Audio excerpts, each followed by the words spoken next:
Hey, I'm Marcus. I glance at my phone again. Nothing. Rachel's still not responding. I keep the screen in my hands a little too long, staring at it like it's going to change. It never does. For years. It should be enough time to know someone, right? I thought I knew Rachel. I thought I had a grip on who she was, how we worked together. I had always been the secure one. She was more spontaneous, flirtatious. I liked that about her at first, the way she lit up a room, the ease with which she connected with everyone. But now, I'm not so sure. I'm not sure about anything anymore. Rachel's a nurse, always surrounded by people, always in motion. She's that person who draws attention without trying. There's an effortless way she smiles at people, her voice always a little too smooth. It's natural for her, unintentional, really. I used to joke about it, her flirting without meaning to. It wasn't a big deal. At least, it didn't seem like one. But then came the first incident. Marcus, I need to tell you something, Rachel had said one evening, her eyes flickering with something I couldn't place. Her hands twisted in her lap, her tone lower than usual. What's up? I kissed someone. A coworker. At work. It was a mistake. I froze. The air between us turned colder, sharper. She said it so casually, but my stomach churned, my mind scrambling. It didn't matter if it was just a kiss. It was still a betrayal. You kissed him? My voice was tight, strained. She nodded, not looking me in the eye. It was stupid. I wasn't thinking. But I promise you, it meant nothing. I've already told him not to contact me again. I wanted to scream, to demand to know why. But instead I just breathed, forcing myself to stay calm. I'd known Rachel for years, her playfulness, her need to be liked. She never meant for things to go this far. And she was asking for forgiveness, for another chance. Maybe that's all it was, a mistake. I wasn't the kind of guy to throw away something like this. So I forgave her. I wanted to believe in the relationship, to believe in her. I told myself that I'd moved past it. But the cracks had appeared, and they didn't disappear just because I closed my eyes. Tonight she's going out with her friends. She'd planned this for weeks, but I could tell it wasn't going to be like the other nights out she'd had before. There's a tension in the air now, something I can't shake off. She's been acting a little too distant, a little too preoccupied. I sit on the couch, glancing at the time. It's already late. Rachel promised me she'd come home tonight. She looked at me before leaving and said, "Don't worry, I'll be back early. I want to spend the weekend with you." I want to believe her. My phone vibrates, but it's a spam email. I drop it onto the table, my mind going back to Rachel. We had plans tomorrow. We were supposed to be in bed by now, watching a movie, drinking wine. But she's still out there, wherever that is. I send her a text. Please come home tonight. I tell myself it's a simple request. I know I'm being reasonable. I can't help it, though. The anxiety starts to creep in. Her friends are always the wild ones. I try to ignore the doubts, but they settle into my bones, and my fingers hover over the screen again. I can't shake this feeling that something is off. The next hour stretches into an eternity. I check my phone again. Still nothing. No reply. No sign of her. It's after midnight now. Rachel's text should have come by now, the one saying she's on her way home. But there's nothing. The messages I sent are still unanswered. My thoughts spiral. What's she doing? Is she okay? Why is she ignoring me? I tell myself not to jump to conclusions. She's probably just having fun with her friends. Maybe she's distracted. It's happened before, but tonight feels different. The silence in the house is louder now. I try to distract myself. I pick up a book, but I can't focus. My eyes keep drifting back to my phone. Nothing. Nothing. I hate how this feels, this creeping anxiety, the constant wondering. It gnaws at me, bit by bit. What's she doing right now? Who is she with? I send another text. Please. Just tell me you're okay. A few minutes pass. Still no reply. It's funny, the way things shift without warning. How something as small as one unspoken word can turn everything upside down. The morning light barely breaks through the blinds. The apartment feels colder than it should. Rachel's side of the bed is empty, and my phone buzzes with messages. Dozens of unread ones, but one stands out. I made a huge mistake. My stomach twists. I knew something was wrong. I'd sensed it before, but now I'm too far gone. I scroll back through the messages, searching for something, anything, that could explain. There's nothing new. Just a sinking feeling that won't leave. I can't stay here. I grab what's mine and head out. Hours later, I find her sitting on the couch. Her eyes are red and swollen, like she's been crying for hours. She looks smaller than usual. I barely recognize her. Marcus, I'm so sorry, she says, her voice trembling. I don't want to hear her apologies. I don't need them. Don't, I interrupt her. Don't try to fix this. She's caught off guard, but I'm not. I know what she's done. You kissed him, I say flatly. You spent the night with him. The silence hangs heavy between us. Her lips tremble. It meant nothing. I love you. The words don't reach me. They sound empty. I stare at her, fighting the urge to snap, to shout. I don't. Instead, I take a deep breath. It's over, Rachel. Her face crumples, but I've already made up my mind. The decision feels final, like it should have happened a long time ago. No, please, she pleads. I'm sorry. Don't leave me. But I can't stay. Not now, not after what she's done. I walk out without looking back. The next few weeks are a blur. I pack my things. I leave the apartment behind. Rachel doesn't reach out, but I hear from a friend. She's already dating the nurse. The same one. It shouldn't matter, but it does. The sting is sharper than I expected. I can't stay in this city, so I leave. 800 miles away, a new city, a new job. I try to rebuild, try to forget. But I can't escape the ghost of her. Months later, I get a message from Rachel. I'm sober now, Marcus. I just wanted to apologize. I read it. I stare at it for a while. She's sober, but what does that really mean? I don't know what to say. I don't respond. She's happy. I'm happy for her, I guess. She says she's doing well, and I say the same. We hang up, and the weight of it all seems to lift, but it doesn't go away. The past is done. I'm done. There's nothing left between us anymore. Months pass before Rachel contacts me again. I wasn't expecting it, but then again, I didn't really expect much from her. The message is brief, one of those I didn't know who else to reach out to kind of things. I just wanted to let you know that Peter, the nurse, he has an autoimmune condition. It's really serious. I don't know how long he's going to last. I don't know what I expected to feel when I read it. Sympathy, maybe? Anger. Something to stir up old wounds, something to make me feel justified in how I ended it. But nothing comes. I just stare at the words, waiting for something to hit me. It doesn't. A few weeks later, another message. Peter passed away. I thought you should know. I sit with it for a long time, but I can't summon the response I want to feel. I don't feel vindicated. I don't feel anything close to satisfaction.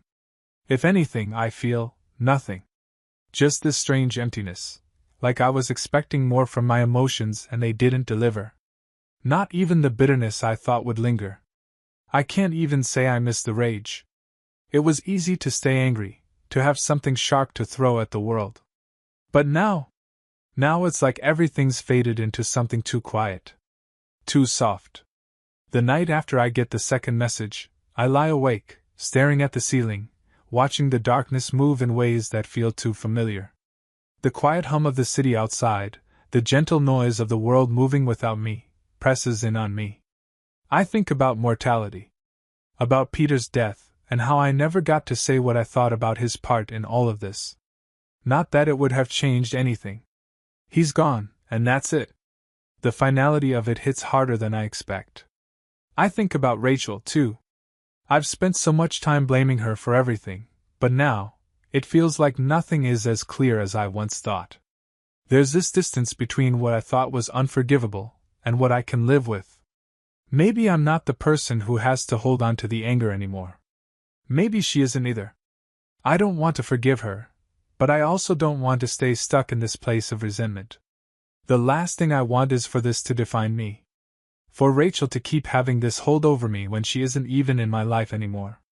I pull myself out of bed and sit by the window, looking out at the lights below. The city looks quiet tonight, like everyone else is asleep while I'm awake, trying to figure out what comes next. I think about time, and how it's supposed to heal, how it's supposed to wash everything clean. But it hasn't. Time hasn't done shit except take away the urgency of pain. It's been replaced by something slower. Something heavier. The weight of acceptance, maybe? I start to wonder if I'm really healing. Maybe I'm just getting better at ignoring what's still there. The sadness, the resentment, the confusion. I don't know if I've moved on, or if I'm just learning how to live with it. A few days later, I read an article about emotional growth. It talks about distance from past pain, how time gives you a different perspective. It sounds like bullshit at first. Like one of those self-help mantras that doesn't really mean anything. But then I read it again. And again. And something clicks. Maybe this is how it works. Maybe I've been growing, just not in the way I thought I would. Maybe healing doesn't look like what I expected. Maybe it looks like this. Like the quiet after the storm. The moments of clarity that come when I'm not expecting them. I think about the past, about Rachel, about Peter, and it's different now. There's no immediate bitterness. Just a recognition of what happened and what it means. And I think that's the first real step I've taken away from it all. Time doesn't erase the hurt, but it does change it. The sting isn't gone, but it's faded into something I can live with. Something I can move forward from. I finally let myself breathe. Life feels different now. The noise, the rush of it all, the constant demands. But it's a good kind of noise. My life is fuller than I ever imagined it could be. I'm sitting at the breakfast table, watching Emma juggle making breakfast and keeping the kids entertained. James is 4, Noah is 2, and they're both loud, demanding, full of life. And I wouldn't trade it for anything. I look at Emma, my wife. There's a calmness in her that I hadn't known I needed until I found it. She's patient, understanding in ways I never thought were possible. She's everything Rachel wasn't, and yet. I'm grateful for everything Rachel taught me, even if it wasn't what I wanted to learn. We've built something real, something steady. It's not perfect, but it's ours. And I'm proud of it. The house, the family, the career I've worked so hard to build in this new city. Things have settled into a rhythm I never thought I'd find, and I'm starting to think maybe I've found my way. Not because I'm lucky, but because I worked for it, because I've learned from the past. Sometimes, though, when the noise fades and the house goes quiet, I think about how easily life can shift, how a single decision, one random, misplaced moment, can send everything spiraling. Rachel's betrayal is the ghost in my past, one that hangs around in the quiet moments, but it doesn't control me anymore. I've let go of the anger, the need for answers. And in doing so, I've found clarity. I've been thinking about the nature of chance encounters, how the people we meet, for better or worse, shape our lives in ways we never expect. Rachel was a part of my path, one that I didn't see coming, and one that forced me to change. To grow. It's easy to get angry at fate, at the wrong choices, but maybe those moments aren't mistakes. Maybe they're the things that push us to become who we're meant to be. And then there's the idea of betrayal. I used to think of it as the end. As something that defines a person, that colors everything. But over time, I realized betrayal doesn't define me. It didn't break me, not like I thought it would. It taught me what I don't want. It taught me to choose better, to be more aware, to love with both my heart and my mind. It showed me how important it is to trust, but also how important it is to trust myself. There's a strange comfort in knowing that life moves forward, regardless of what happens to us. The hurt, the anger, it fades. Not instantly, but eventually. Time does its work, even when we're not looking. It makes room for new things, new people, new experiences. And when I think about it, I realize that the hardest lessons, the ones that hurt the most, are the ones that help us grow. If I hadn't gone through what I did, I wouldn't have the life I have now. I wouldn't have Emma, wouldn't have these kids, wouldn't have the career I've built. Life has a funny way of leading us exactly where we need to be, even if we don't always understand how. I think about the relationship that wasn't meant to be, how I spent so long mourning something I thought I wanted. But now, looking at my family, I realize that it wasn't meant to be because something better was waiting. I've found a deeper happiness through the hard lessons, and it's not fleeting. It's real. Every day, I see myself becoming a better partner, a better father. I'm present, not just physically, but emotionally. I'm learning to listen more, to appreciate the small moments. The way James insists on pouring his own juice, how Noah's little hand always reaches for mine when he's scared. These are the moments that matter now. This is where my focus lies. And sometimes, when I lie awake at night, I think about the things I've learned. I think about Rachel, not with anger anymore, but with understanding. What we went through was a part of me, yes, but it doesn't define who I am anymore. I've let it go, and in letting go, I've finally allowed myself to embrace what's in front of me. It wasn't easy, but it was worth it. I never expected my path to happiness to take me where it has. For the longest time, I thought I knew what I wanted. I had a picture in my head of how things were supposed to go, of the kind of life I was supposed to have. And then came Rachel, and then came everything else. It felt like my world shattered, and I spent years trying to piece it back together. But now, I see that the break was necessary. It cleared space for something better. The funny thing about all that pain is that it doesn't disappear, but it stops controlling you. The resentment, the anger I used to feel about everything Rachel did, it's gone now. Not because I forced it, but because over time, I realized holding on to it was like carrying a weight I didn't need anymore. The more I carried it, the more I let it shape my future. And I wasn't going to let it do that anymore. There's freedom in releasing it. The hardest part was letting go of the idea of what could have been, of what I thought I deserved. But when I did, I was left with something real. The life I've built with Emma, our kids, this career I've worked for, it's more than I could have imagined when I was stuck in the past. I wouldn't have it if I hadn't gone through what I did, if I hadn't learned to stand up, to be stronger than the things that tried to break me. In a way, that pain was the thing that forged the person I am today. Adversity doesn't break you, it builds you. It teaches you what's important, what you can fight for, and what you can walk away from. I think about Peter the nurse. I think about the message Rachel sent, the way he suffered, how life threw him a curveball he couldn't control. I can't say I feel pity, but I do feel something else. Something softer. Maybe it's sympathy, or maybe it's just understanding. I hope his last days were filled with peace, however fleeting. There's no joy in anyone's suffering, no matter how far removed we are from it. The world moves on, but I wish him well, even in his final moments. As for me, I look at my family, at Emma, at the boys, and I feel a deep sense of gratitude. The life I have now is more than I ever expected. I've learned to cherish it in ways I couldn't have before. There's a peace I never thought I'd find, not just because I have everything I need, but because I'm finally at peace with what I lost. I used to think that some things should never be forgiven, but now I realize forgiveness isn't just about letting someone else off the hook. It's about setting yourself free. Some endings lead to better beginnings, and that's the truth I've come to understand. If I hadn't gone through the darkness, I wouldn't be standing here now, in the light. It wasn't easy, but it was necessary. And for all the pain, I wouldn't change a thing. I don't know what tomorrow holds, but for once, I'm not afraid of it. I've learned that trust is the foundation of everything, and without it, there's nothing solid to stand on. Trust isn't just about believing in other people, it's about believing in yourself. And I've learned that pain doesn't have to define you. It can mold you, shape you into someone better, someone who's strong enough to embrace what comes next, no matter how unexpected. So here I am, standing in the life I've built, ready for whatever comes next.